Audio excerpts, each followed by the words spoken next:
આવ્યા રામદેવપીરના દર્શન કરવા માટે. અહીંથી 3 થી 4 કલાકનો રસ્તો છે એટલે કદાચ સાંજે 7 વાગે પહેલાં પહોંચી જશું તો રામદેવપીરની આરતીનો મોકો પણ મળી જશે. તમને પણ આરતીનો મોકો આવશો દેખાડશો, તમને દર્શન કરાવી દઈશું. ત્યાં સુધી જોતા રહેજો બ્લોગ.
ફાઇનલી આપણે રામદેવરા આવી ગયા રામદેવપીરના મંદિરે.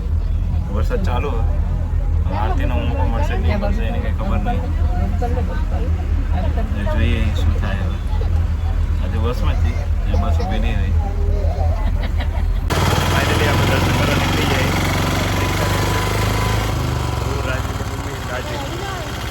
પણ એ તો બસ મફતીઓ રહે. દર્શન કરવા જઈએ. રામદેવપીરના મંદિરે આવી જાય. દર્શન માટે બહુ ભીડ છે.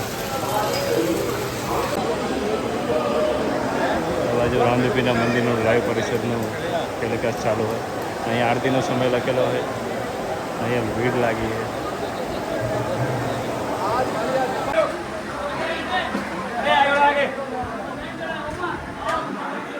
દર્શન કરી રામદેવપીને.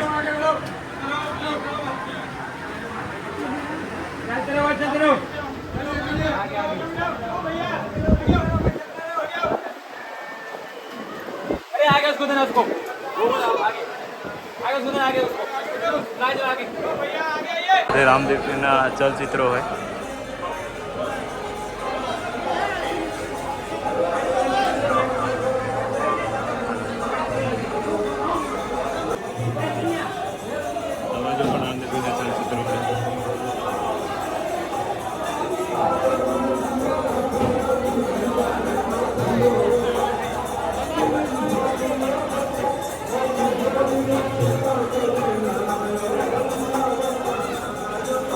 ભાઈનું પારણું છે, એમની બહેનનું છૂટું પારણું.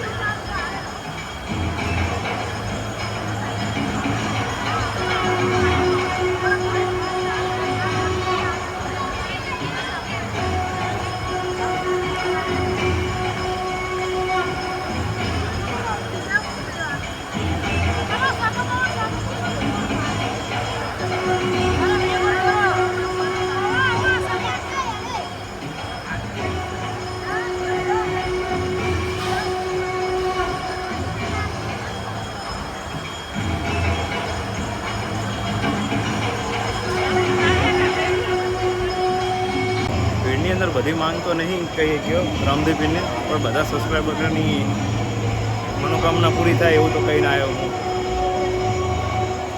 નહીં રાજવીર? રામદેવભાઈને કીધું કે નહીં સબસ્ક્રાઈબરની મનોકામના પૂરી કરજો સર રાજવીર માટે માંગ્યું એવું મેં માંગ્યું તમને કે બધા સબસ્ક્રાઈબરની મનોકામના પૂરી કરે અને રામદેવજી મહારાજ બધાને સુખી રાખે. ફાઇનલી આપણે હવે દર્શન કરી નીકળી જઈએ રામદેવજીના મંદિરથી. હવે ખરીદી કરશું થોડી ઘણી, ત્યારબાદ પછી અમારે જે ધર્મશાળાએ રોકાવાના હોય ત્યાં જશું રિક્ષા કરી. નહીં છે એક બજાર હે રામદેવરાની, બહુ મોટી બજાર હા. એંગલોથી હાચવીને એનું પડે ને ભટકાય ને તો વાગે જબરું મારું આવે. મારી આમ એક ભાઈ ભટકાણા હતા ને જબર વાગે બિચારાને. અમારે એવું થયું હોય ઓકે અમારી જોડે હતી નહીં છત્રી. રામદેવરામાં બહુ વરસાદ પડે અત્યારે. હું રાજવીરની મમ્મી મારી મમ્મી બધા પલળી જાય. નસીબ એવા કે એક ભાઈ રિક્ષાવાળા આવ્યા અને એમને બીજા